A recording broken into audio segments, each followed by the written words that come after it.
All right, out to the garage. Time to start a new project video. Alexa, any thoughts on that? Would you like me to call the ambulance now, or wait for the inevitable ow that friggin' hurt?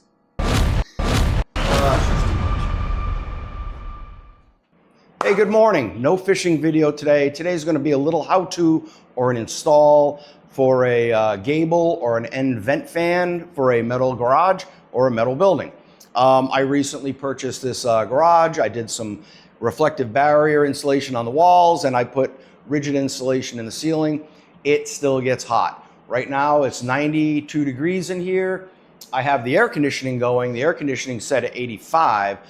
It just can't keep up because of the 12-foot walls and then the extra space in the ceiling.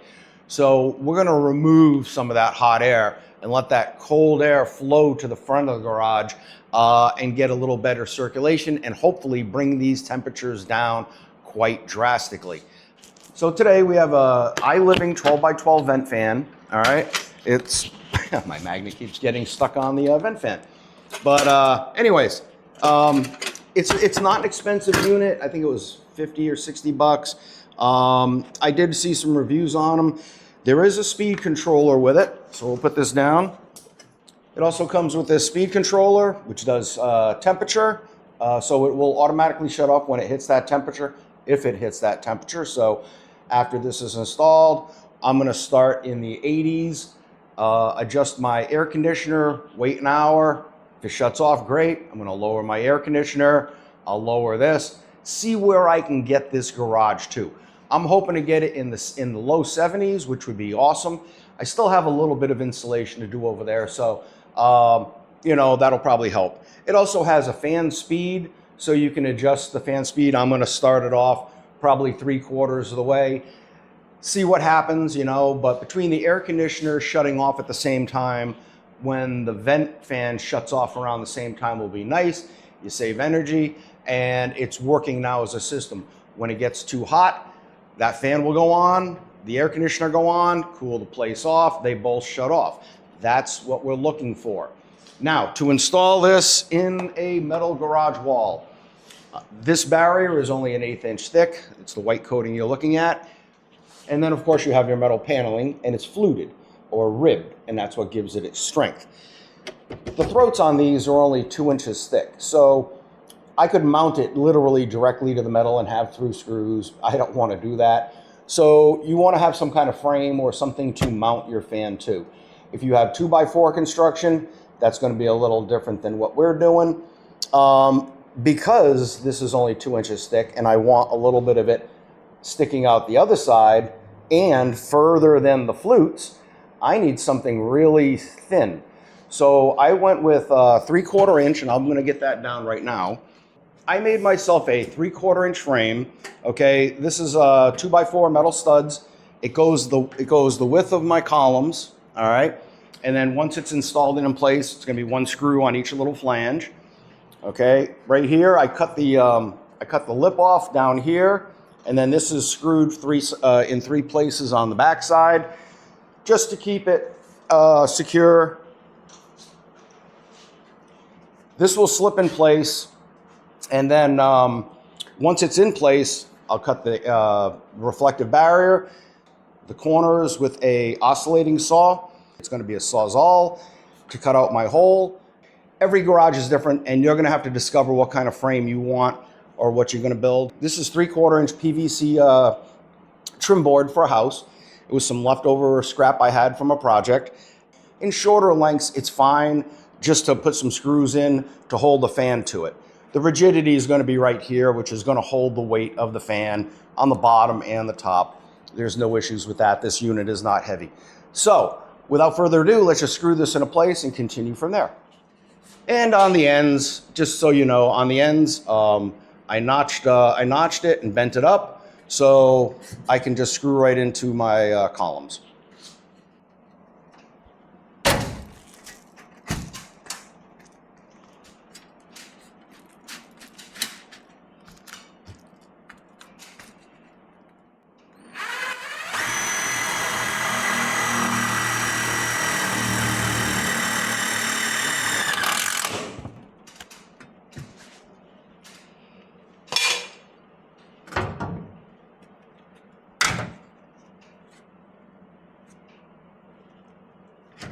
That's perfect.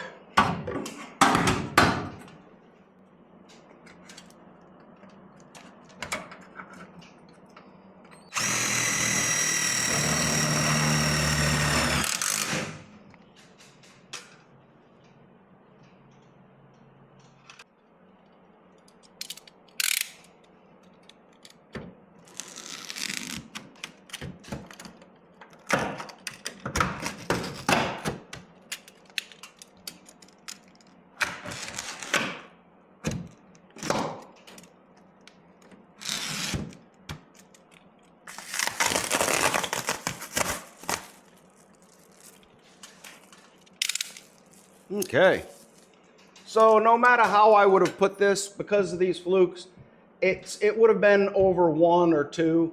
So I had pre-measured, and it's just going to be a little above the top one, which is nice. So now I'm just going to take my oscillating saw and I'm going to make 4 incisions, 1 in each direction, so I can use my Sawzall to make a clean cut line using the frame as a guide.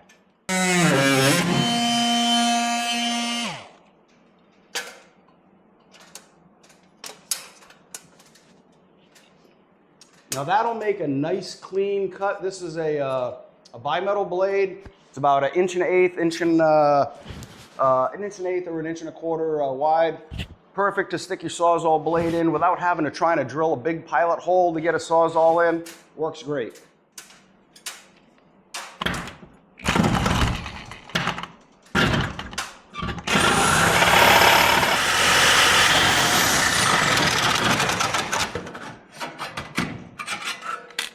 Okay, 1 nice square.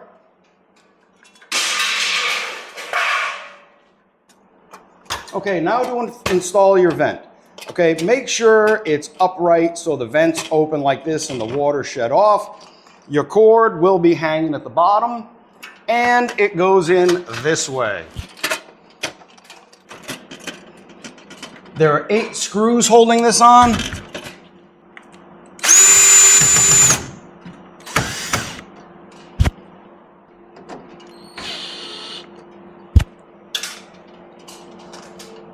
Okay, I brought up 10 screws with me by accident, so I just threw 10 screws in because these are long slotted holes. I just threw 2 more in the top. We're all set here. All we got left now is to run power on the inside and go caulk the outside. Let's go caulk the outside. Okay, so for this, you're going to need yourself a caulking gun. It can be manual or electric, doesn't matter. Some paper towels, some painter's tape, and then I have some what they call backer rod. This is just a round foam backing, and this is tucked into cracks and crevices throughout the building. They use it in all kinds of construction from masonry on down. What I want to do, I'm just going to cut myself a little teeny piece of this backer rod and stuff it in to fill this area of the rib, because that's just going to take so much caulk to fill, and you don't want to do that. You don't have to have backer rod. Any kind of soft foam you can find, just stuff some in there with a screwdriver, just so you're not putting half a ton of caulk inside the rib. Okay, and if you want to fill the rib up, fill the rib up. A little trick is after I put the tape up, we're going to fold a nice little grab handle. So after it's all caulked, I can just grab the grab handle and pull the tape off without having to try to scratch the tape off, okay?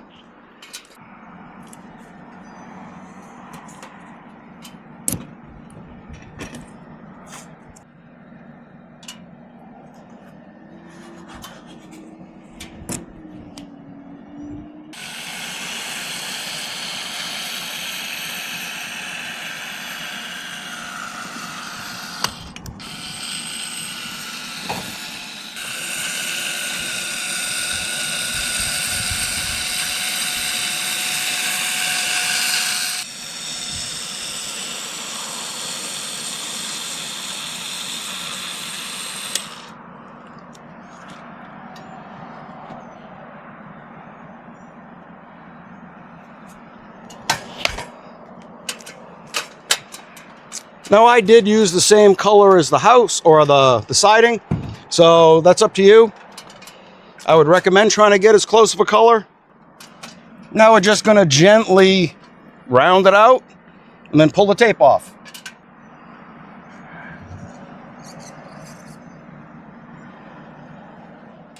Now also, if you'll notice, the vent's blue.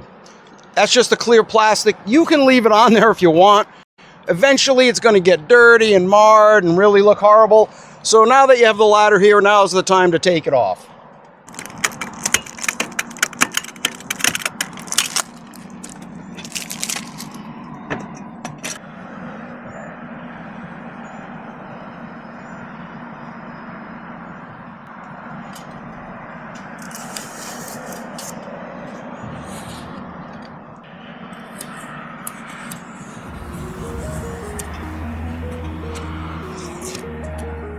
Okay, and there you have it, a sealed unit.